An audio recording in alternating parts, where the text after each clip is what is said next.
எல்லா புகழும் இறைவனுக்கு. இன்னைக்கு வீடியோவில் Saudi family visit visa Bahrain வழியாக எப்படி எடுக்கலாம் அப்படின்னு சொல்லி ஸ்டெப் பை ஸ்டெப் கைட் பார்க்க போகிறோம். அப்ளிகண்ட் வந்து சவுதி அரேபியாவில் ஃபேமிலி விசிட் விசாவில் தான் இருக்காங்க. அப்புறம் அவங்களுக்கு அந்த விசா முடிஞ்சதும் ஊருக்கு போயிட்டு திரும்ப புது விசா எடுத்துகிட்டு வர்றதுக்கு சிரமமாக இருக்குது அப்படின்னு புது விசா வந்து நம்ம எடுத்து பஹ்ரைன் விஎஃப்எஸில் போய் பண்ணி திரும்ப வந்துடலாம். மோஸ்ட்லி வந்து பார்த்திங்கன்னா இது பஹ்ரைன் பக்கத்தில் தமாம் ஏரியா, தமாம், கோபார், தெஹ்ரான் இது மாதிரி பஹ்ரைனுக்கு கொஞ்சம் நியர்பை இருக்கிற ஏரியானா கொஞ்சம் யூஸ்ஃபுல்லாக இருக்கும். ஏன்னா நம்ம ஊருக்கு போக வேண்டிய தேவையில்லை, பஹ்ரைன்லேயே போய் வந்து புது விசாவை ஸ்டாம்ப் பண்ணிவிட்டு திரும்ப வந்துடலாம். அது எப்படி பண்ணணும் அப்படின்னு சொல்லி தான் நான் இந்த வீடியோவில் ஸ்டெப் பை ஸ்டெப் சொல்ல போகிறேன். எல்லாமே இந்த வீடியோவில் கவர் பண்ணியிருக்கேன். விசிட் விசா எப்படி அப்ளை பண்ணுறது, அரைவல் பாயிண்ட் பண்ண நீங்கள் கூகுளில் போய்ட்டு visa.mofa.gov.sa அப்படின்னு அடிச்சிங்கன்னா ஃபஸ்ட்டு ஒரு லிங்க் ஓப்பன் ஆகும். அதை நீங்கள் கிளிக் பண்ணணும். கிளிக் பண்ணியாச்சு அப்படின்னா ஒரு இன்டர்ஃபேஸ் ஓப்பன் ஆகும். அதில் வந்து நீங்கள் சர்வீசஸில் சிட்டிசன்ஸ் அண்ட் ரெசிடென்ட்ஸ் அப்படிங்கிற ஆப்ஷனை கிளிக் பண்ணணும். அந்த சிட்டிசன் அண்ட் ரெசிடென்ட்ஸ் கிளிக் பண்ணும்போது அப்புறம் செப்பரேட்டாக வரும். ரெசிடென்ட் சிட்டிசன் வந்து செப்பரேட்டாக வரும். அதில் ரெசிடென்ட் கிளிக் பண்ணணும். ஏன்னா ஃபேமிலி விசிட் விசா அப்ளை பண்ணணும் அப்படின்னா ரெசிடென்டால் மட்டும்தானே முடியும் இல்லையா, இக்காம ஹோல்டராக இருக்கணும் இல்லையா. அதனால நம்ம ரெசிடென்ட் ஆப்ஷனில் போகணும். அதில் போகும்போது கீழே family visit application for resident இருக்கும். அதில் வந்து ப்ரெசன்டேஷன் அப்படிங்கிற ஒரு பாக்ஸ் இருக்குது இல்லையா, இங்கே பாருங்கள். இந்த பாக்ஸ் ப்ரெசன்டேஷன் அப்படின்னு இருக்கிற இந்த பாக்ஸை நீங்கள் கிளிக் பண்ணணும். கிளிக் பண்ணியாச்சுன்னா அது வந்து நஃபாத் அப்ளிகேஷன் ஓப்பன் ஆகும். நஃபாத்தில் போய் அந்த நம்பர் இதில் காமிக்கிற அந்த நம்பரை நம்ம அங்கே என்ட்ரு பண்ணி அதை ஆக்சஸ் கொடுக்கும்போது தான் இங்கே வந்து நம்ம ஃபர்தராக ப்ரொசீட் பண்ண முடியும். அதுக்கப்புறம் நஃபாத்தை திரும்ப கொடுத்ததுக்கப்புறம் திரும்பவும் அது மாதிரி வரும். இங்கே பாருங்கள், family visit application for residents அப்படின்னு கொடுக்கும்போது திரும்பவும் ப்ரெசன்டேஷன் அப்படிங்கிற ஒரு ஆப்ஷன் இங்கே இருக்குது. நீங்கள் அந்த ப்ரெசன்டேஷனை கிளிக் பண்ணும்போது உங்களுக்கு அந்த அப்ளிகேஷன் பேஜ் ஓப்பன் ஆகும். அதில் ஃபஸ்ட்டு என்ன கொடுத்துருப்பாங்கன்னா அந்த இக்காமா ஹோல்டர், அதாவது ஸ்பான்சரோட டீட்டெயில்ஸ் எல்லாம் கொடுத்துருப்பாங்க. ஏன்னா நம்ம இக்காமா நம்பர் என்ட்ரு பண்ணுவோம் இல்லையா, நஃபாத் ஆல்ரெடி கொடுத்தோம் இல்லையா, அதில் எது நம்ம இக்காமா டீட்டெயில்ஸு அது மாதிரி எல்லா டீட்டெயில்ஸும் ஆட்டோமேட்டிக்காக அங்கே வந்து டிஸ்பிளே ஆகும். அதெல்லாம் நம்ம எடிட் பண்ண முடியாது. அதுக்கு அப்படியே நீங்கள் அப்படியே வரும்போது அடிஷன் அப்படின்னு ஒரு ஆப்ஷன் இருக்கும் பாருங்கள். அதில் நீங்கள் வந்து அப்ளிகண்ட்டோட டீட்டெயில்ஸ் வந்து கொடுக்கணும். எத்தனை அப்ளிகண்ட்ஸ் உங்களுக்கு வேணாலும் ஆட் பண்ணிக்கலாம். அடிஷனில் போய்ட்டு நீங்கள் ஆட் பண்ணிக்கலாம். அப்படி அடிஷனில் போய் ஆட் பண்ணும்போது அவங்க வந்து பர்சனல் டேட்டா முதல்ல கேட்குறாங்க. பர்சனல் டேட்டா அதில் கரெக்டாக இதில் நமக்கு ஈஸியாக சிம்பிளாக நமக்கு என்ட்ரு பண்ணுற மாதிரி தான் இருக்குது. அதை வாசித்து அதில் என்ன கேட்டிருக்காங்களோ அதை மாதிரி என்ட்ரு பண்ணிக்கலாம். அதுக்கப்புறம் பாஸ்போர்ட் டேட்டா இது கூட என்ட்ரு பண்ணிக்கலாம். மெயின் இம்பார்ட்டன்ட் திங் என்ன அப்படின்னு கேட்டிங்கன்னா, அதாவது இந்த விசா டேட்டான்னு ஒன்று இருக்குது. இதில் அரைவல் பாயிண்ட் இருக்குது. இப்போ நீங்கள் ஊரில் போய் நீங்கள் விசா ஸ்டாம்ப் பண்ணுறீங்க அப்படின்னா நம்ம யூஸ்வலாக வந்து அரைவல் பாயிண்ட் மும்பை இல்லைன்னா டெல்லி கொடுப்போம். இது நீங்கள் பஹ்ரைனில் போய் பண்ணுறீங்க அப்படின்னா அதில் வந்து மனாமா கொடுக்கணும். இதுதான் வெரி இம்பார்ட்டன்ட் திங் இந்த மனாமாவில் போய் பண்ணுறதுக்கு. மனாமா மீன்ஸ் பஹ்ரைனோட சிட்டி. அப்புறம் நான் இங்கே வந்து போட்டிருக்கேன் பாருங்கள். when completing the application, Bahrain or Manama should be selected as the intended visa stamping location if the applicant system permits it. அப்போது இந்த விசா டேட்டாவில் அரைவல் பாயிண்ட்டு மனாமா, இதுதான் வெரி இம்பார்ட்டன்ட். இந்த இது பஹ்ரைன் பிஎஃப்எஸில் போய் நீங்கள் விசா ஸ்டாம்ப் பண்ணுறீங்கன்னா இந்த பாயிண்ட்டு ரொம்ப இம்பார்ட்டண்ட். ஓகே, அப்புறம் என்ன பண்ணணும்னா எல்லா டீட்டெயில்ஸும் கொடுத்ததுக்கப்புறம் எல்லாம் ரிவ்யூ பண்ணிக்கோங்க, கரெக்டாக இருக்கா அப்படின்னு செக் பண்ணிக்கோங்க. செக் பண்ணிவிட்டு சப்மிட் த விசா அப்ளிகேஷன். நீங்கள் ஒன்ஸ் விசா அப்ளிகேஷன் சப்மிட் பண்ணிங்கன்னா உங்களுக்கு ஒரு பேப்பர் கிடைக்கும். அதில் ஒன்று வரும், அதை நீங்கள் பிரிண்ட் எடுத்துக்கலாம். அதில் வந்து என்ன இருக்கும் அப்படின்னா விசா ஆர்டர் நம்பர் அப்படின்னு இருக்கும். உங்களுக்கு அந்த பேப்பர் கிடச்சதும் உங்களோட எம்ப்ளாயர் இருப்பாங்க இல்லையா, அதாவது இக்காமா ஹோல்டர் அந்த ஸ்பான்சரோட எம்ப்ளாயர் இருப்பாங்க. அவங்க வந்து அதை சேம்பர் பண்ணி கொடுப்பாங்க. அதாவது உங்கள் கம்பெனியில் அவங்க அதை கொடுக்கணும். கொடுக்கும்போது அவங்க சேம்பர் பண்ணி கொடுப்பாங்க. ஒரு 35 ரியால் தான் சேம்பரோட காஸ்ட் ஆகும். அவங்க சேம்பர் பண்ணினதுக்கப்புறம் வீசா அப்ரூவல் ஆகும். அவங்க செக் பண்ணி வீசா அப்ரூவல் ஆகும். வீசா அப்ரூவல் ஆகிடுச்சு அப்படின்னா உங்களுக்கு வீசா டாக்குமெண்ட் நம்பர் கிடைக்கும். முதல்ல உங்களுக்கு வீசா ஆர்டர் நம்பர் கிடச்சிது, அதுக்கப்புறம் நீங்கள் சேம்பர் கொடுத்ததுக்கப்புறம் உங்களுக்கு வீசா டாக்குமெண்ட் நம்பர் கிடைக்கும். ஒன்ஸ் நீங்கள் வீசா டாக்குமெண்ட் நம்பர் உங்களுக்கு கிடச்சிது அப்படின்னா உங்களுக்கு வீசா அப்ரூவ் ஆச்சு. அப்புறம் நீங்கள் வந்து விஎஃப்எஸ் அப்பாயின்மெண்ட்டை புக் பண்ணிக்கலாம். ஆனால் மேக் ஷுர் எப்போவுமே வீசா அப்ரூவ் ஆகிறதுக்கு முன்னாடி நீங்கள் வந்து வீசா இந்த விஎஃப்எஸ் அப்பாயின்மெண்ட் எடுக்கக்கூடாது. ஏன் அப்படின்னா சிலவங்களுக்கு வந்து வீசா நம்ம ரிஜெக்ட் பண்ணுறாங்க. ஏதாவது நம்ம டைப் பண்ணதில் ஏதாவது மிஸ்டேக் இருக்குது, ஏதாவது ஒரு மிஸ்டேக் இல்லை மிஸ்மேட்ச் ஏதாவது ஆகுது அப்படின்னா அவங்க வந்து ரிஜெக்ட் பண்ணுவாங்க. அதனால் ஒன்ஸ் அப்ரூவ் ஆனதுக்கப்புறம் விஎஃப்எஸ் அப்பாயின்மெண்ட் வந்து இங்கே எடுத்துக்கோங்க. அப்புறம் நீங்கள் விசா சப்மிட் பண்ணியிருக்கீங்க இல்லையா, உங்களுக்கு வீசா அப்ரூவ் ஆச்சா இல்லையா அப்படின்னு சொல்லிட்டு நீங்கள் எப்படி செக் பண்ணுறது அப்படின்னு சொல்லி நான் இங்கே போட்டிருக்கேன் பாருங்க. முதல்ல நம்ம வீசாக்கு அப்ளிகேஷன் சப்மிட் பண்ணதுக்கப்புறம் வீசா ஆர்டர் நம்பர் கிடச்சது இல்லையா, அதுக்கப்புறம் வீசா அப்ரூவ் ஆச்சா இல்லையா அப்படின்னு சொல்லிட்டு நம்ம சேம்பர் கொடுத்தாச்சு. அதுக்கப்புறம் வீசா அப்ரூவல் ஆச்சா அப்படின்னு சொல்லி பார்க்குறதுக்கு இங்கே கூகுளில் போய் அதே மாதிரி தான் visa.mofa.gov.saன்னு சொல்லும்போது ஃபஸ்ட்டு லிங்க் வரும். அதை ஓப்பன் பண்ணும்போது இது மாதிரி என்கொயரி அப்படிங்கிற பேஜ் வரும்.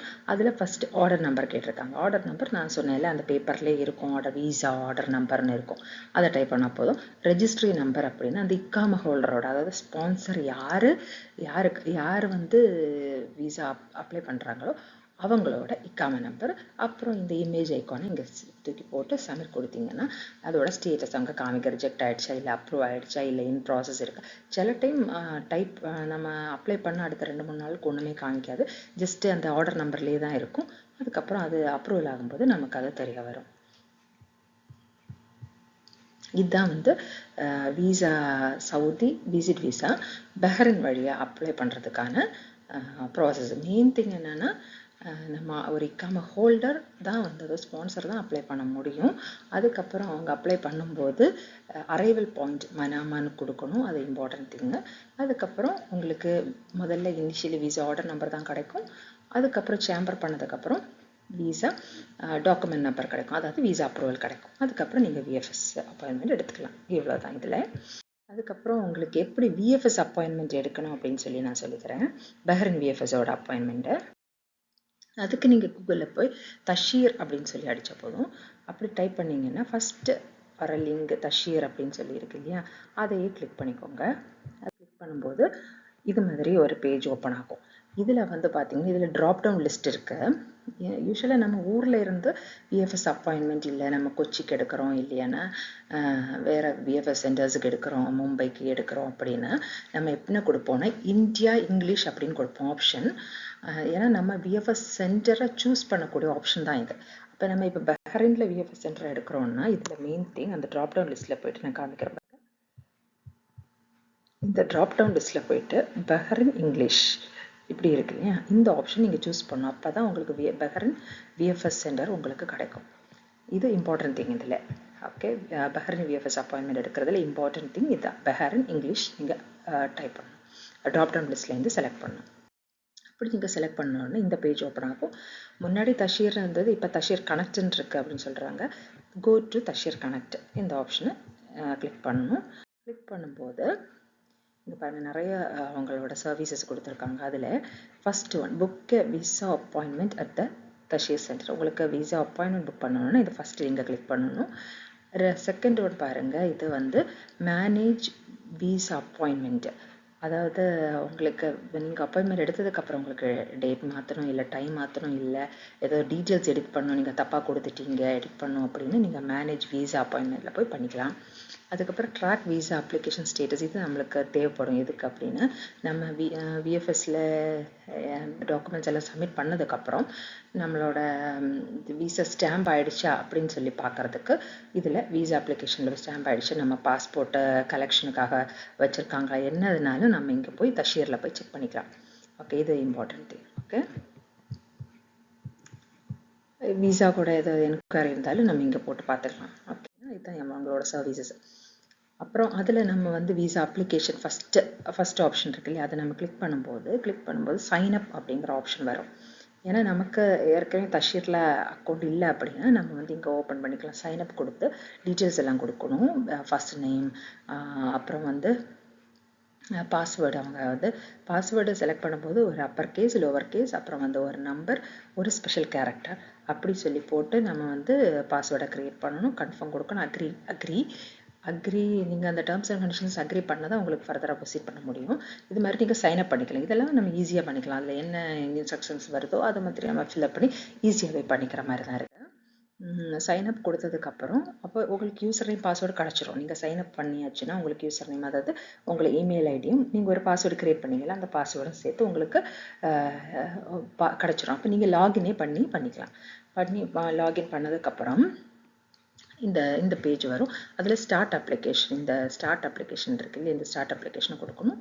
ஸ்டார்ட் அப்ளிகேஷன் கொடுத்ததுக்கப்புறம் புக்கிங் ஸ்டெப்ஸ் காமிக்கிறாங்க பாருங்கள். இவ்வளோ ஸ்டெப்ஸை நீங்கள் கம்ப்ளீட் பண்ணிட்டீங்கன்னா அவ்வளோதான் உங்களுக்கு விசா அப்பாயின்மெண்ட்டுக்கான விஎஃப்எஸ் அப்பாயின்மெண்ட்டுக்கான அப்ளிகேஷன் நீங்கள் கம்ப்ளீட் பண்ணியாச்சு அப்படின்னு அர்த்தம். இது வந்து ஃபஸ்ட்டு விசா அப்பாயின்மெண்ட் புக்கிங், அப்புறம் அப்பாயின்மெண்ட் டேட்டு செலக்ட் பண்ணணும், அப்புறம் ஸ்பான்சர் டீட்டெயில்ஸ், அதாவது அந்த இக்காம ஹோல்டர் இருக்காங்க இல்லையா, யார் அப்ளை பண்ணுறாங்க அவங்களோட டீட்டெயில்ஸு, அப்புறம் அப்ளிகண்டோட டீட்டெயில்ஸு, அப்புறம் ரிவ்யூ அண்ட் கன்ஃபார்ம். இவ்வளோ கொடுத்தாச்சுன்னா விஎஃப்எஸ் அப்பாயின்மெண்ட் உங்களுக்கு கிடச்சிரும். இதில் இம்பார்ட்டன்ட் திங் என்ன அப்படின்னு கேட்டிங்கன்னா, நிறைய பேர் கன்ஃபியூஸ் ஆகிற ஒரு இடம் இருக்கு. இந்த விசா அப்பாயின்மெண்ட் புக்கிங் இருக்கு இல்லையா, பாருங்கள், விசா அப்பாயின்மெண்ட் புக்கிங் தான் நீங்கள் ஃபஸ்ட்டு பண்ண போகிறது. ஓகேயா, இதில் இந்த கண்ட்ரி கேட்டிருக்காங்க. கண்ட்ரி கேட்டோட நம்ம நினைப்போம் ஓகே நம்ம இந்தியன் அப்படிங்கிறதுனால இந்தியன் கொடுத்துக்கலாம், இந்தியா கொடுத்துக்கலாம் அப்படின்னு நினைப்போம். அப்படி இல்லை, இது வந்து விஎஃப்எஸ் சென்டர் சூஸ் பண்ணுறதுக்கான இது. அப்போ உங்களுக்கு பஹ்ரைனில் போய் தான் நீங்கள் விஎஃப்எஸ் சூஸ் பண்ணுறீங்க அப்படின்னா இதில் பஹ்ரைன்னு கொடுக்கணும், கண்ட்ரி பஹ்ரைன் கொடுக்கணும், நேஷ்னாலிட்டி நம்ம இந்தியன் கொடுக்கணும். விசா டைப்பு இதை வந்து என்னது மல்டிபிள், சிங்கிள் அப்படியெல்லாம் ஆப்ஷன் இருக்கும். அப்புறம் இங்கே என்ட்ரி கவுண்ட், இப்போ நீங்கள் மல்டிபிள் கொடுத்துருவீங்கன்னா 365 days அதில் காமிக்கும். ஆக்சுவலி இங்கே மல்டிபிள் இப்போ கொடுக்க மாட்டேங்கிறாங்க, சிங்கிள் தான் கொடுக்குறாங்க. சிங்கிள் இப்போ மல்டிபிள் இந்தியாவுக்கும் இஜிப்ஷியன் அவங்களுக்கும் வந்து அவங்க பேன் பண்ணி வச்சுருக்காங்களே மல்டிபிள் விசா. அப்போ சிங்கிள் தான் தருவாங்க, ஆனால் 3 மாதத்துக்கு தருவாங்க, 2 ரினிவல் வரும். அப்போ டோட்டல் 9 months நம்மளுக்கு கிடைக்கும். அப்புறம் இதெல்லாம் நம்ம அப்புறம் இங்கே சென்டர் பார்த்தீங்கன்னா, நீங்கள் முதல்ல சென்டர் இந்த சைடில் இங்கே சென்டர் இருக்கு இல்லையா, இது வந்துட்டு பஹ்ரைன் மனாமா நீங்கள் சூஸ் பண்ணால் தான் உங்களுக்கு இங்கே சவுதி கமிஷன் மனாமாங்கிற ஆப்ஷனே வரும். இதை சூஸ் பண்ணாமல் இங்கே வந்துட்டிங்கன்னா ஆப்ஷனே வராது. அப்போ இது இவ்வளோ மெயின் திங், அந்த கண்ட்ரி பஹ்ரைனுங்கிறத கொடுக்கணும். ஏன்னா அங்கே தான் நம்ம பஹ்ரைன் விஎஃப்எஸ் போகிறோம் அப்படிங்கிறதுனால. அப்புறம் இதில் இம்பார்ட்டன்ட் திங் என்னன்னா, இந்த சென்டர் வந்து பஹ்ரைன் மனாமா கொடுக்கணும். அப்புறம் வந்து இங்கே வந்து மனாமாங்கிறது ஆட்டோமேட்டிக்காக வரும். அப்புறம் next option terms and conditions இது அக்ரி பண்ணதுக்கப்புறம் நெக்ஸ்ட் ஆப்ஷன் கொடுத்தாச்சுன்னா செலக்ட் த சூட்டபிள் அப்பாயின்மெண்ட்டு. இதில் சர்வீஸ் அவங்க வந்து full service lounge, full service normal அப்படி கொடுத்துருக்காங்க. லான்ச் எடுக்கணும் அப்படிங்கிறவங்களுக்கு லான்ச் எடுத்துக்கலாம். கொஞ்சம் ரேட்டு ஜாஸ்தியாக வரும்னு நினைக்கிறேன். நான் நார்மல் தான் எடுத்தேன், ஆனால் வெயிட் பண்ண வேண்டிய ஒன்றும் வரல. இப்போ நீங்கள் இது அப்பாயின்மெண்ட் டேட் எடுக்கும்போது எப்போவுமே சூஸ் பண்ண வேண்டிய திங்க் பண்ண வேண்டிய ஒரு விஷயம் என்ன அப்படின்னா, இப்போ நீங்கள் சண்டே அப்பாயின்மெண்ட் எடுக்கிறீங்கன்னு வச்சுக்கோங்க. சண்டேக்கு அப்பாயின்மெண்ட் உங்களுக்கு 9 o'clock அப்பாயின்மெண்ட்னா ஒரு 1 hour கூட ஆகாது, அதுக்கு முன்னாடியே முடிஞ்சிடும். அதுக்கப்புறம் உங்களுக்கு பாஸ்போர்ட் என்ன கிடைக்கும்னா, சண்டே அப்ளை பண்ணிங்கன்னா சண்டே மண்டே டியூஸ்டே தான் கிடைக்கும் உங்களுக்கு பாஸ்போர்ட் நீங்கள் வாங்க முடியும் கையில். அப்போது நீங்கள் சண்டே எடுத்திங்கன்னா டியூஸ்டே வாங்கலாம். டியூஸ்டே அப்பாயின்மெண்ட் எடுத்திங்கன்னா டியூஸ்டே, வெனஸ்டே, தேர்ஸ்டே நீங்கள் வாங்கிக்கலாம். இதுக்கு நீங்கள் வெனஸ்டே இல்லைன்னா தேர்ஸ்டே அப்பாயின்மெண்ட் எடுத்துக்கிட்டிங்கன்னா பார்த்துக்கோங்க, நீங்கள் அந்த வீக்கெண்ட் 2 days அங்கே பஹ்ரைனில் இருக்கிற மாதிரி இருக்கும். வீக்கெண்டில் பஹ்ரைன் ரொம்ப ரஷ்ஷாக இருக்கும், ஃபேமிலிக்கெல்லாம் கொஞ்சம் கஷ்டமாக இருக்கும், உங்களுக்கு தெரியும்னு நினைக்கிறேன். அதனால பெட்டராக சண்டே இல்லைன்னா டியூஸ்டே எடுத்திங்கன்னா அந்த வீக் டேஸ்லேயே உங்களுக்கு எல்லாமே கம்ப்ளீட் ஆயிரும். நீங்கள் அதுக்குள்ளே சவுதிக்கு திரும்ப வரலாம். இல்லை நீங்கள் வெக்கேஷன் என்ஜாய் பண்ணுறீங்க அப்படின்னா அதுக்கு ஏற்ற மாதிரி நீங்கள் வந்து எடுத்துக்கலாம். ஏன்னா நம்ம ஹோட்டல் புக்கிங்கும் பார்க்கணும் இல்லையா. நீங்கள் சண்டே எடுத்து டியூஸ்டே திரும்பி வர்ற மாதிரி இருந்தால் 2 nights நீங்கள் புக் பண்ணால் போதும். அதை பார்த்துக்கோங்க. அப்புறம் இது மாதிரி டேட்டை நம்ம சூஸ் பண்ணோம், டேட்டு டைமு எல்லாமே அதுக்கேற்ற மாதிரி இதுக்கு ஏற்ற மாதிரி சூஸ் பண்ணிக்கோங்க. அப்புறம் ஸ்பான்சர் டீட்டெயில்ஸு இதை வந்து அவங்க கொடுக்கணும். நம்ம வீசா அப்ரூவ் ஆன ஒரு பேப்பர், அதை வீசா டாக்குமெண்ட் நம்பருன்னு நான் சொன்னேன் இல்லையா, அதில் வீசா டாக்குமெண்ட் நம்பர்னு ஒன்று இருக்கும். அந்த நம்பரை நீங்கள் இதில் என்ட்ரு பண்ணும். வீசா டாக்குமெண்ட் நம்பர் இங்கே என்ட்ரு பண்ண, அதுதான் ப்ரீ அப்ரூவல் நம்பர். வீசா ஒரு அப்ரூவ் ஆயிடுச்சு அப்போ நம்மளுக்கு கிடைக்கிற நம்பர் தான் வீசா டாக்குமெண்ட் நம்பர். ஓகே, அந்த நம்பரை இங்கே என்ட்ரு பண்ணணும். இங்கே ஸ்பான்சரோட ஐடி, அதனால் இக்காம நம்பரை இங்கே என்ட்ரு பண்ணணும். இது ஸ்பான்சர் டீட்டெயில்ஸ். அதுக்கப்புறம் அப்ளிகண்ட் டீட்டெயில்ஸ் அந்த பேஜை நான் இங்கே போடலை. நீங்கள் வந்து ஸ்பான்சர் டீட்டெயில்ஸ் கொடுத்த உடனே அங்கே அப்ளிகண்ட் டீட்டெயில்ஸ் எல்லாமே வரும். நீங்கள் அந்த பாஸ்போர்ட்டில் இருக்கிற மாதிரி அப்படி எல்லாமே என்ட்ரு பண்ணணும். ரிவ்யூ பண்ணணும், கன்ஃபார்ம் பண்ணணும். ஓகே, எல்லாமே கரெக்டாக இருக்கான்னு ஒன்று பார்த்துக்கோங்க. உங்களுக்கு ப்ரீவியஸ் பேஜில் கூட உங்களுக்கு போக முடியும். இதில் அந்த ஆப்ஷன் வச்சுருக்காங்க. முன்னாடி பேஜில் நீங்கள் ஏதாவது மிஸ்டேக் பண்ணிங்கன்னா உங்களுக்கு ப்ரீவியஸ் பேஜில் போய்ட்டு அதை எடிட் பண்ணுறதுக்கு ஆப்ஷனாக இருக்குது. எல்லாம் கரெக்ட் பண்ணிவிட்டு அப்ளிகேஷனை சப்மிட் பண்ணிடுங்க. ஓகே, இவ்வளோ தான் பஹ்ரைன் விஎஃப்எஸோட அப்பாயின்மெண்ட் அப்ளிகேஷன் சப்மிட் பண்ணுற இது ஸ்டெப்ஸு. இதில் மெயினாக நான் சொன்னேன் இல்லையா, அந்த country Bahrain visa appointment booking பண்ணும்போது அந்த கண்ட்ரி பஹ்ரைன் சூஸ் பண்ணணும். எதுக்கு அப்படின்னா, பஹ்ரைன் விஎஃப்எஸில் நம்ம போகிறதுனால அந்த சென்டரும் கரெக்டாக பஹ்ரைன் மனாமா நம்ம கொடுக்கணும். அப்போ தான் நமக்கு சவுதி கமிஷன் கரெக்டாக அதில் வரும். ஓகே, என்னெல்லாம் டாக்குமெண்ட்ஸை ப்ரிப்பேர் பண்ணணும் அப்படிங்கன்னா, இந்த ரைட் சைடில் நான் கொடுத்துருக்கேன் பாருங்கள். இதெல்லாம் வந்து அவங்க அந்த விஎஃப்எஸ் அப்பாயின்மெண்ட்டு உங்களுக்கு தருவாங்க இல்லையா, அந்த பேப்பர்லேயே இருக்குது. இவ்வளோ நமக்கு எடுத்துகிட்டு போகணும் அப்படின்னு சொல்லி அவங்களே கொடுத்துருக்காங்க. இவ்வளோ டாக்குமெண்ட்ஸும் நம்ம எடுத்துகிட்டு போகணும். அதாவது ஒரிஜினல் பாஸ்போர்ட்டு, அது அப்ளிகண்ட்டோட ஒரிஜினல் பாஸ்போர்ட்டு. எப்படின்னாலும் நம்ம பஹ்ரைனுக்கு போகணுன்னா எல்லாரோட பாஸ்போர்ட்டும் தேவைப்படும். ஏன்னா செக்கிங் வரும் இல்லையா, காஸ்வே செக்கிங்க்கு எல்லாரோட பாஸ்போர்ட்டும் தேவைப்படும். ஐ மீன் அப்ளிகண்ட்ஸோட கூட போகிற இக்காமா ஹோல்டரோட பாஸ்போர்ட். ஓகேயா, original passport at least 6 months validity இருக்கணும். இப்போ நீங்கள் இக்காமா ஹோல்டராக போகிறீங்கன்னா இன்னொரு கண்ட்ரிக்கு போகும்போது இக்காமா வந்து 3 months வேலிடிட்டி இருக்கணும். அது எப்போவுமே நம்ம மேக் ஷூர் பண்ணிக்கணும். இன்னொரு கண்ட்ரிக்கு நம்ம போகிறோம் அப்படிங்கிறதுனால, ஈவன் தோ தமாமுக்கு பக்கத்தில் பஹ்ரைன் இருக்குது அப்படின்னா கூட அது இன்னொரு கண்ட்ரி இல்லையா, அதனால அந்த மாதிரி பண்ணிக்கணும்.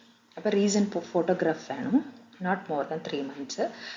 அப்புறம் ப்ரீ அப்ரூவல் லெட்டர், அதுதான் நான் சொன்னேன் இல்லையா, நம்ம வீசா அப்ரூவல் ஆகி நமக்கு முதல்ல ஒன்று கிடைக்கல, வீசா டாக்குமெண்ட் நம்பர்னு ஒரு பேப்பரு. அந்த பேப்பர் இம்பார்ட்டன்ஸ், அது கேட்பாங்க. அப்புறம் வந்து இது நம்ம ஸ்பான்சரோட இக்காமா. அப்புறம் மெயினாக என்ன கேட்குறாங்கன்னா ப்ரூஃப் ஆஃப் ரிலேஷன்ஷிப். நான் என்னோடய அம்மாவுக்காக தான்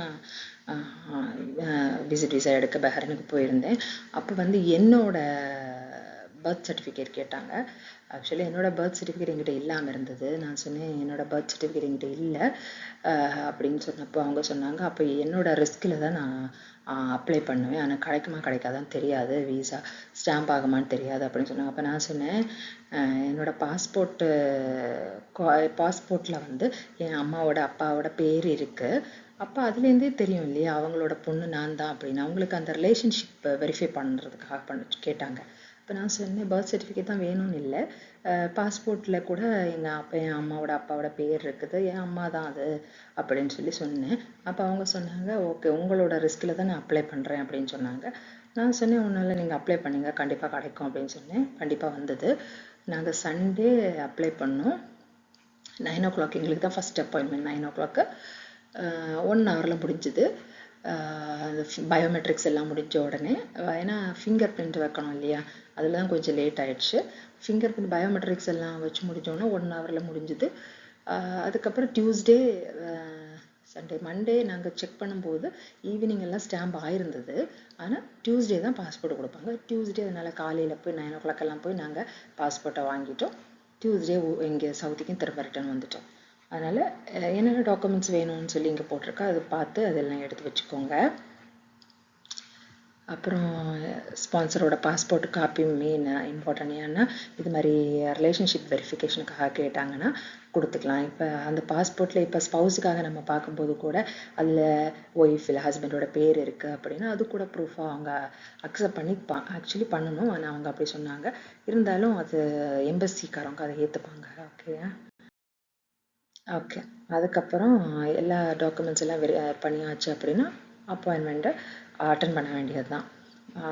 எங்கே இருக்குது அப்படின்னா உங்களுக்கு இந்த வீடியோ லாஸ்ட் கூட அந்த வீடியோ போட்டிருக்கேன். எந்த லொக்கேஷன் பஹ்ரைனில் தனா மால், தனா மாலில் விஎஃப்எஸ் சென்டர் இருக்குது.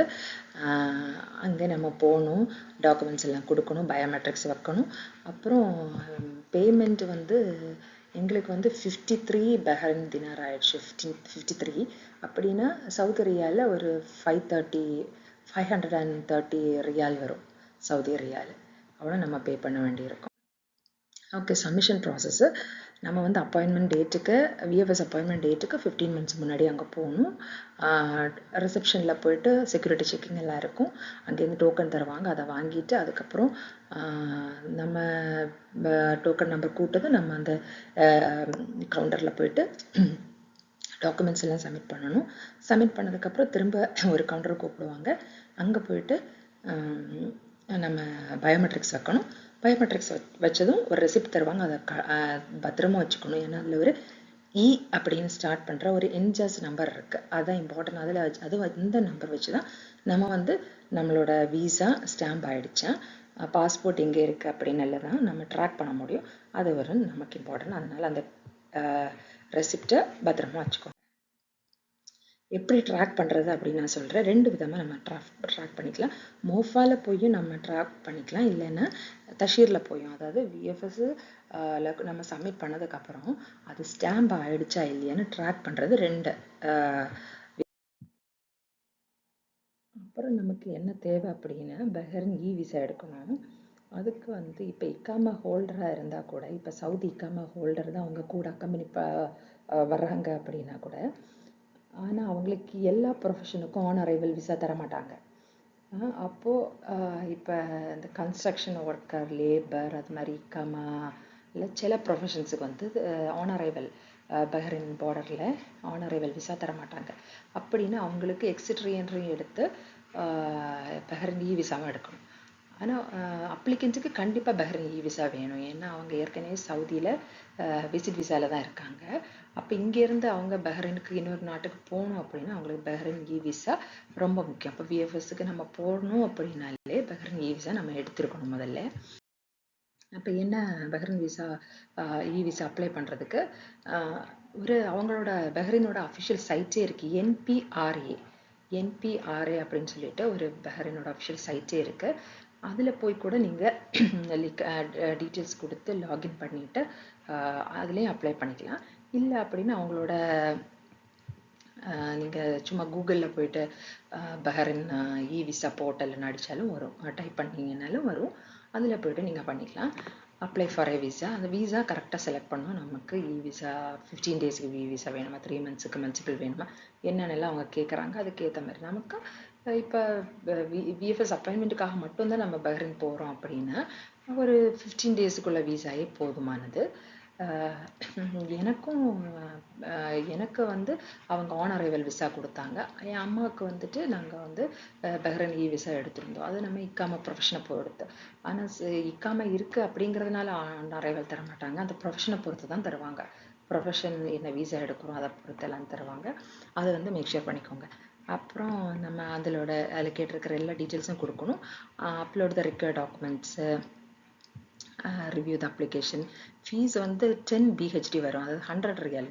சவுதி ரியால் வச்சு பார்க்கும்போது 100 ரியால் நீங்கள் பஹ்ரைன் விசாவுக்கு பே பண்ண வேண்டியிருக்கும். அப்புறம் அது பிரிண்ட் பண்ணி நீங்கள் கையில் வச்சுக்கணும். ஏன்னா அங்கே இமிக்ரேஷனில் கண்டிப்பாக கேட்பாங்க. ஏன்னா இக்காம இருக்கிறவங்களுக்கு ஆன் அரைவல் இல்லைன்னா பஹ்ரைன் விசா இருக்கும். ஆனால் சவுதியில் விசிட் விசாவில் இருக்கிறவங்க அந்த கண்ட்ரிக்கு போகணும்னா கண்டிப்பாக பஹ்ரைன் விசா வேணும். அதனால் அவங்க கண்டிப்பாக கேட்பாங்க அது. அப்புறம் ஏன்னா பஹ்ரைன் விசாக்கு என்னென்ன டாக்குமெண்ட்ஸ் வேணும்னு சொல்லி நான் போட்டிருக்கேன் பாருங்கள். பாஸ்போர்ட்டு, ரீசன்ட் சைஸு, ஃபோட்டோகிராஃபு கேட்கல, கேட்டாங்க நான் மட்டும், ஆனால் கேட்கல, நான் பார்க்கும்போது கேட்கல. அப்புறம் சவுதி விசா காப்பி, நமக்கு அந்த ப்ரீ அப்ரூவல் கிடச்சது இல்லையா அது. அப்புறம் அங்கே என்ன மெயினாக என்ன கேட்குறாங்க அப்படின்னா, இது அப்ளை பண்ணும்போது ரிட்டன் ஏர் டிக்கெட்டு கேட்குறாங்க. அது அப்புறம் hotel booking paper, bank statement. அதாவது ஏன்னா பஹ்ரைனில் போயிட்டு காசு இல்லாமல் யாரும் கஷ்டப்படக்கூடாது இல்லையா, அதனால் பஹ்ரைனில் அவங்களுக்கு அந்த ஹாலிடேஸை என்ஜாய் பண்ணுறதுக்கு அவங்களுக்கு காசு இருக்குது அப்படின்னு சொல்லி பார்க்குறாங்களா என்னன்னு தெரியல. பேங்க் ஸ்டேட்மெண்ட் வேறு கேட்குறாங்க. இதெல்லாம் கொடுத்து எடிட்டர்ஸ் எல்லாம் நம்மளால் முடிஞ்ச எல்லா டாக்குமெண்ட்ஸையும் கொடுத்துட்டு அப்புறம் நம்ம பே பண்ணோம். ஒரு 10 பஹ்ரைன் தினார் வரும், ஒரு 100 ரியால். இது இவ்வளோத்தையும் நீங்கள் பண்ணியாச்சுன்னா உங்களுக்கு பஹ்ரைன் விசா சிம்பிள் தான். இல்லை நீங்கள் பெட்டர் நீங்கள் வந்து அதோட அஃபிஷியல் சைட் என்பிஆர்ஏ அவங்களோட அஃபிஷியல் சைட் அதில் போய் நீங்கள் பண்ணி. நான் சொன்னேன் இல்லையா, ஆன் அரைவல் விசா சவுதி இக்காம ஹோல்டருக்கு எக்ஸிட் ரீஎன்ட்ரி விசா இருக்கணும். ஏன்னா நம்ம சவுதியிலேருந்து எக்ஸிட் ஆகி இன்னொரு கண்ட்ரிக்கு போகிறோம் இல்லையா, திரும்ப ரீஎன்ட்ரி நமக்கு சவுதிக்கு வரணும் அப்படிங்கிறதுனால சவுதி எக்ஸிட் ரீஎன்ட்ரி நம்ம மறக்கக்கூடாது. என்னதான் நம்மளை அங்கேருந்து உள்ளே அனுப்புவாங்க. அதுக்கப்புறம் எலிஜிபிள் ப்ரொஃபஷனாக இருக்கணும் இக்காமேல. எலிஜிபிள் இல்லை, லேபர் இல்லைன்னா கன்ஸ்ட்ரக்ஷன் ஒர்க்கர் அது மாதிரி இருக்குது அப்படின்னா அவங்களுக்கு ஆனரபிள் விசா கிடைக்காது. அப்போ என்ன பண்ணணும்னா அப்படி இருக்கிறவங்களுக்கு எக்ஸிட் ரீஎன்ட்ரியும் அடிக்கணும், பஹ்ரைன் விசாவும் எடுக்கணும். ஓகேயா. அப்புறம் நீங்கள் இப்போ நம்ம விஎஃப்எஸ்க்கு அப்பாயின்மெண்ட் எல்லாம் புக் பண்ணியாச்சு, விசா எல்லாம் எடுத்தாச்சு, எல்லாமே ரெடியாக இருக்கு. அப்புறம் காஸ்வேல நம்ம போகிறோம் அப்படின்னா காஸ்வேல நிறைய கேட்பாங்க. அதாவது நம்ம அந்த பஹ்ரைன் சவுதி பஹ்ரைன் பார்டரை க்ராஸ் பண்ணுறோம் இல்லையா, அப்போ என்னெல்லாம் வேணும் அப்படின்னு கேட்டிங்கன்னா பாஸ்போர்ட் எல்லாருக்குமே இருக்குது. யாரெல்லாம் ட்ராவல் பண்ணுறீங்க அவங்க பாஸ்போர்ட் எல்லாரோட பாஸ்போர்ட்டும் இருக்கணும். அதுக்கு வேலிடிட்டி அட்லீஸ்ட் 6 months இருக்கணும். இக்காமா ஹோல்டர் ஆன் அரைவல் விசாவில் போகிறாங்க இல்லையா, அவங்களுக்கு இக்காமா கூட கேட்பாங்க. அவங்களுக்கு 3 months வேலிடிட்டி இக்காமா இருக்கணும். இக்காமையில் போகிறவங்க எக்ஸிட் ரீஎன்ட்ரி விசா வச்சுருக்கணும். அதுதான் ஆன் அரைவல் விசா கேட்கலான் இருக்கிறவங்க. அப்புறம் நீங்கள் இப்போ உங்கள் சொந்த வண்டியில் போகிறீங்க அப்படின்னா அதோட இஸ்திமார டிரைவிங் லைசன்ஸ் எல்லாம் கேட்பாங்க. இப்போ சிலவங்க வந்து கார் வந்து அவங்க பேரில் இருக்காது, இன்னொருத்தவங்க பேரில் இருக்கும். ஆனால் ட்ரைவ் பண்ணுறது இவங்களாக இருந்தால் அந்த அப்ஷரில் போயிட்டு அவங்க அந்த ஆத்தரைசேஷன் பர்மிட் அப்படிங்கிற ஒரு பேப்பர் வாங்கணும். அது அப்ஷரில் செக் பண்ணி பார்த்தாலே அது பண்ணிட்டீங்கன்னா ஒரு 1 second வேலை தான்.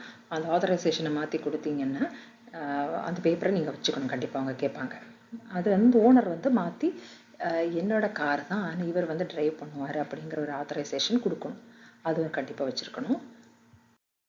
அந்த காஸ்வேயோட ஃபீஸு, அதாவது நீங்கள் பெட்டர் ஜேஇஎஸ்ஆர் ஆப்பை வந்து டவுன்லோட் பண்ணி வச்சு அதுலேருந்து டோல் ஃபீ வந்து 35 ரியால் போகிறதுக்கு, இல்லை ரவுண்ட் ட்ரிப்பு திரும்ப வர்றதுக்கு 35 ரியால் 70 ரியால் ஆகும். அதை நீங்கள் அவங்க அந்த ஆப்லேயே பே பண்ணிக்கலாம், தான் பெட்டரு. இல்லைன்னா நீங்கள் அங்கே போயிட்டு பே பண்ணுற மாதிரி இருக்கும். அப்புறம் வந்து இன்சூரன்ஸ் உங்களுக்கு பஹ்ரைன் பார்டரை க்ராஸ் பண்ணும்போது அவங்க தேர்ட் பார்ட்டி இன்சூரன்ஸ் கேட்குறாங்க. தேர்ட் பார்ட்டி இன்சூரன்ஸ்னு சொன்னால் எங்களுக்கு நம்ம சவுதி ரியால் பார்க்கும்போது 150 ரியால் வந்தது. எங்களுக்கு இல்லாமல் இருந்துச்சு, நாங்கள் அங்கே தான் பே பண்ணோம். பே பண்ணுறதுக்கு நமக்கு வந்து ஏடிஎம் கார்டு இல்லை டெபிட் கார்டு இல்லைன்னா கிரெடிட் கார்டு வச்சு நம்ம பே பண்ணிக்கலாம். அப்புறம் step by step border process இது நமக்கு தெரியும், அங்கே போனவங்களுக்கு தெரிஞ்சிருக்கும்னு நினைக்கிறேன். செக்இன் இருக்கும் இல்லை, செக்கிங்னு. அப்போ சவுதி எக்ஸிட் கேட்டு முதல்ல, அதுக்கப்புறம் அங்கே போய் நம்ம வந்து பாஸ்போர்ட்டை காமிக்கணும், எக்ஸிட் ரீஎன்ட்ரி விசா இதெல்லாம் காமிக்கணும். அப்புறம் டோல் பூத்தில் போய் முன்னாடியே நம்ம பே பண்ணலாம் அப்படின்னா பே பண்ணணும். இன்சூரன்ஸு காருக்கு நான் சொல்லியிருந்தேன் இல்லையா, தேர்ட் பார்ட்டி இன்சூரன்ஸ் வேணும் அப்படின்னா அதுக்கு பே பண்ணலைன்னா 150 ரியால் திரும்ப பே பண்ண மாதிரி இருக்கும்.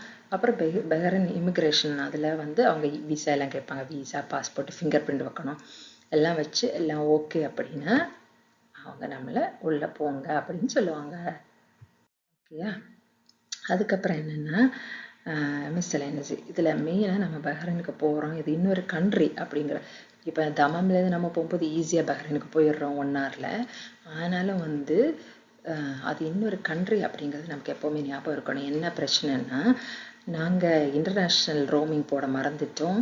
அப்புறம் பஹ்ரைன் சவுதி பார்டரை க்ராஸ் ஆனது எங்கள் மொபைலில் இருந்த நெட்டு அப்படி, அதுக்கப்புறம் அது ஒர்க் ஆகலை. அப்புறம் எங்கள் ஹோட்டலில் போய் ஃப்ரீ ஒய்ஃபை தந்ததுக்கப்புறம் தான் அது வேலை செய்ய ஆரம்பிச்சிது. இன்டர்நேஷ்னல் ரோமிங் போட்டால் அது ஒர்க் ஆகும் அப்படின்னு சொன்னாங்க. அப்போ நம்ம இன்டர்நேஷ்னல் ரோமிங் போட்டுட்டு தான் அங்கே போகணும். பஹ்ரைனுக்குள்ளே என்ட்ரு ஆகிறதுக்கு முன்னாடி ரோமிங்கை ஆன் பண்ணி வைக்கணும். அதுக்கப்புறம் டெபிட் கிரெடிட் கார்டு, ஏன்னா அங்கே கடையில் எல்லாம் சவுதி ரியால் வாங்க மாட்டாங்க, கேஷாக வாங்க மாட்டாங்க. அதனால் கிரெடிட் இல்லை டெபிட் கார்டு நீங்கள் வச்சுக்கிட்டிங்கன்னா உங்களுக்கு பஹ்ரைனில் நீங்கள் பர்ச்சேஸ் பண்ணுறதுக்கு எதுக்குனாலும் உங்களுக்கு யூஸ் ஆகும். இல்லை உங்களுக்கு கொஞ்சம் சின்ன சின்ன பர்ச்சேஸுக்கு பஹ்ரைன் தினார் வேணும்னா நீங்கள் கேஷாக மாற்றி கூட வச்சுக்கலாம். விஎஃப்எஸ் பஹ்ரைனோட லொக்கேஷன் இங்கே வந்து Dana mall opposite to city centre. அதோட வீடியோ கூட நான் அட்டாச் பண்ணியிருக்கேன் பாருங்கள். அப்புறம் ஹோட்டல் புக்கிங் நாங்கள் வந்து இங்கே இந்த புக் பண்ணிட்டு தான் போனோம். அங்கே போய்ட்டு நம்ம ஹோட்டல் தேடிட்டு இருக்க முடியாது இல்லை அப்படின்னு சொல்லிட்டு அகோடா சைட்டில் தான் நான் புக் பண்ணேன். அது ப்ரிஃபர்ட் நீங்கள் booking.com கூட யூஸ் பண்ணிக்கலாம், ஒன்றும் பிரச்சனை இல்லை. அப்புறம் வந்து நாங்கள் செலக்ட் பண்ண ஹோட்டலில் என்ன ஒரு மிஸ்டேக் ஆகிடுச்சு அப்படின்னா, அங்கே நைட் கிளப் இருந்தது. ஆஃப்டர் 10 o'clock வந்து அவங்க மியூசிக் பயங்கர லவுட் நாய்ஸாக இருந்தது. லைட்டாக எங்கள் ரூமில் கொஞ்சம் சவுண்டு கேட்டுட்டு இருந்தது. ஆனால் அந்த அளவுக்கு எனக்கு டிஸ்டர்ப் ஆகலை. நான் டயர்டாக இருந்தனால தூங்கிட்டேன். அது கொஞ்சம் பார்த்து நைட் கிளப் இல்லாத ஹோட்டலை சூஸ் பண்ணுறது கொஞ்சம் பெட்டராக இருக்கும்னு நினைக்கிறேன். ஃபேமிலி ஃப்ரெண்ட்லி ஹோட்டலில் ப்ரிஃபர் பண்ணிக்கோங்க. ஓகேயா?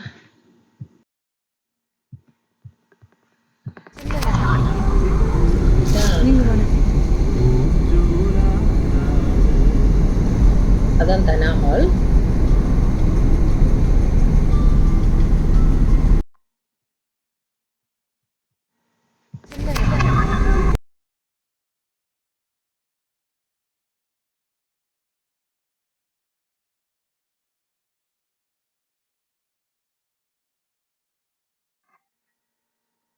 ஓகே, இந்த வீடியோவில் ஏதாவது டவுட் இருந்தது அப்படின்னா நீங்கள் கமெண்ட் பண்ணுங்கள்.